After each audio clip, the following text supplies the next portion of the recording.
Assalamualaikum warahmatullahi wabarakatuh dan selamat sejahtera. Saya Farid Irwan bin Alias, mewakili semua ahli kumpulan 2 kursus CMP 2011 akan menerangkan tentang suatu topik yang tidak asing dalam kehidupan masyarakat zaman sekarang, iaitu berkaitan dengan media sosial.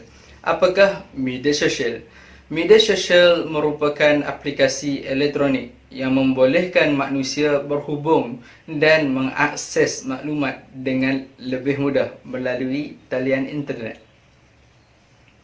Rekod menunjukkan bahawa media sosial antara menjadi pilihan utama lebih daripada 750 juta pengguna internet untuk berkomunikasi dan berkongsi maklumat yang selari dengan perkembangan pesat teknologi sekarang. Kini terdapat lebih daripada 3.2 bilion pengguna internet yang sedang berlegar-legar menggunakan pelbagai jenis aplikasi media sosial. Sesuai dengan peredaran zaman, pelbagai jenis aplikasi media sosial telah dibangunkan. Seawal tahun 1995, aplikasi pertama yang wujud adalah IRC, iaitu Internet Relay Chat. Internet Relay Chat pernah menjadi pilihan utama daripada aplikasi komunikasi internet sehinggalah pada tahun 2003.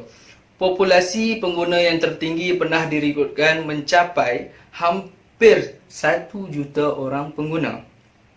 Namun populasi RIC ataupun populasi pengguna IRC mula merosot apabila wujudnya aplikasi yang lain. Hal yang sama juga berlaku kepada aplikasi Friendster. Ya, mungkin semua orang tak pernah pakai Friendster, yang mana lahir pada tahun 90-an mungkin pernah pakai, dan MySpace sehingga hari ini masih ada. Tapi ketiga-tiga aplikasi terbabit tidak dapat bertahan lama apabila wujud aplikasi-aplikasi yang lebih inovatif.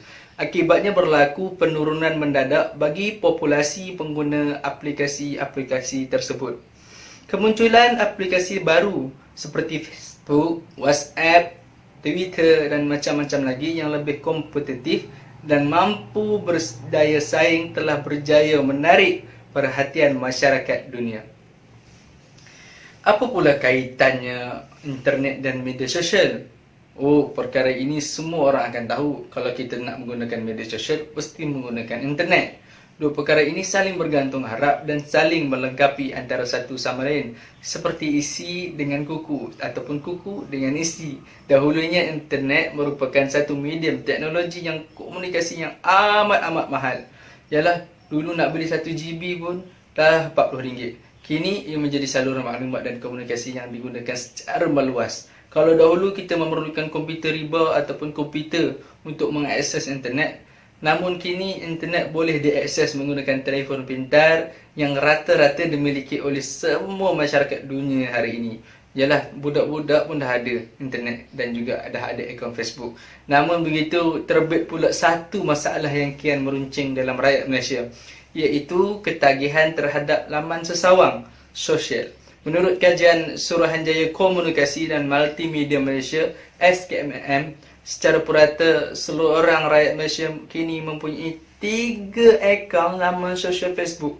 Lebih-lebih lagi, rakyat Malaysia didapati mempunyai rakan Facebook teramai jika dibandingkan pengguna-pengguna laman sosial itu di negara-negara lain. Kalau dahulu limited ataupun limit untuk seorang pengguna Facebook mendapatkan rakan hanya dalam 2,000 hingga ke 3,000. Hari ini sudah mencecah 5,000 semaksimum orang. Hal ini juga menyebabkan timbulnya kesan-kesan negatif terhadap media sosial. Pertama sekali, berlakunya pembaziran wang. Wang mengalir seperti air apabila kita menggunakan laman sosial. Misalnya, kita terpaksa membayar bil elektrik, bil internet yang lebih tinggi jika dibandingkan kalau orang-orang yang tidak menggunakannya secara lebih kerap. Lebih menyedihkan lagi apabila masa kita yang amat berharga itu turut terbazir, begitu sahaja di hadapan komputer ataupun di hadapan telefon bimbit. Keterujaan seseorang individu dalam menggunakan media sosial akan lebih mudah terdedah daripada perbalahan. Menulis status peribadi yang kurang wajar mungkin mencetuskan perbalahan sesama pengguna media sosial. Komen-komen yang ada di Facebook tidaklah semuanya positif. Terkadang ia yang negatif dan boleh mengganggu pemikiran penaik muat status tersebut. Apatah lagi status peribadi itu menular dan menjadi bahan kutukan dan kejian masyarakat. Pengguna akan mengalami stres yang berpanjangan akibat tindakan memuat naik status yang boleh dijadikan bahan fitnah dan bahan katan dan kejian.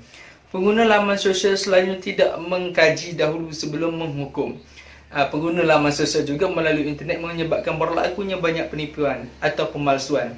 Hal ini terdapat banyak kes penipuan yang berlaku terutama sekali dalam kalangan remaja perempuan. Perempuan mudah ditipu. Saya pun tak tahu. Itu fakta, mungkin anda boleh huraikan. Perkara ini disebabkan oleh mereka yang baru dikenali melalui laman sosial. Mereka biasanya akan mengikut semua kemahuan yang diminta oleh rakan dalam laman sosial tersebut. Jika ada kesan, semestinya juga mesti ada punca. Terdapat banyak punca-punca yang menyebabkan isu ketagihan terhadap media sosial waktu ini menjadi parah dan barah dalam masyarakat. Kita tak tahu, zaman sekarang ini semua orang bergantung kepada media sosial untuk mendapatkan berita. Tetapi kesahihan berita belum pasti dan belum lagi diputuskan tersudah sebar. Antara yang terikut-ikut dengan sikap negatif ialah rakan sebaya disebabkan kurang pengawasan daripada ibu bapa. Remaja lebih banyak meluangkan masa dengan rakan-rakan. Segala perbuatan yang dilakukan oleh rakan-rakan akan diikuti oleh remaja. Contohnya hari ini, kebanyakan remaja sudah ketagih dengan aplikasi TikTok yang menggunakannya sebagai video dan menari di hadapan TikTok dengan keadaannya gairah. Remaja pada awalnya malu ataupun takut untuk melakukan, turut terjebak apabila diajak oleh rakan-rakan mereka. Saya yakin punca seterusnya ini pernah terdetik di dalam hati setiap remaja, iaitu menjadikan media sosial sebagai medium pembelajaran. Pada mulanya rakan ataupun remaja akan menggunakan helah lah dengan memberitahu ibu bapa, saya nak belajar ni, tapi saya tak ada ni sekian-sekian. Saya perlukan sekian-sekian. Jadi ibu bapa mereka akan membantu mereka dalam pembelajaran lah. Jika anak-anak berkata ingin belajar, ingin melakukan pembelajaran, tetapi memandangkan pada kepesatan teknologi ini, bahan rujukan yang dipelajari melalui sumber internet mudah didapati. Namun sebaliknya mereka hanya memperdayakan ibu bapa mereka. Ibu bapa mereka memikirkan mereka sedang belajar di dalam bilik, sedangkan berkemungkinan sedang mengakses media sosial secara berlebihan melalui telefon bimbit mereka. Kesimpulannya, penggunaan laman sosial ini mendatangkan pelbagai kebaikan dan keburukan dalam melakukannya. Dia juga memberi impak negatif yang harus diberi perhatian yang serius oleh pihak berkuasa, rakyat Malaysia dan ibu bapa itu sendiri. Pihak berkuasa wajar mengambil tindakan terhadap pengguna laman sosial yang tidak bertanggungjawab. Seperti inilah saya berikan. Manusia itu akan berlakunya perkara-perkara buruk jika menggunakan alat itu kepada perkara yang buruk. Tetapi jika ia melakukan perkara-perkara itu dengan menggunakan alat itu untuk kepada kebaikan, ia akan menjadi kebaikan. Seperti pisau lah misalnya.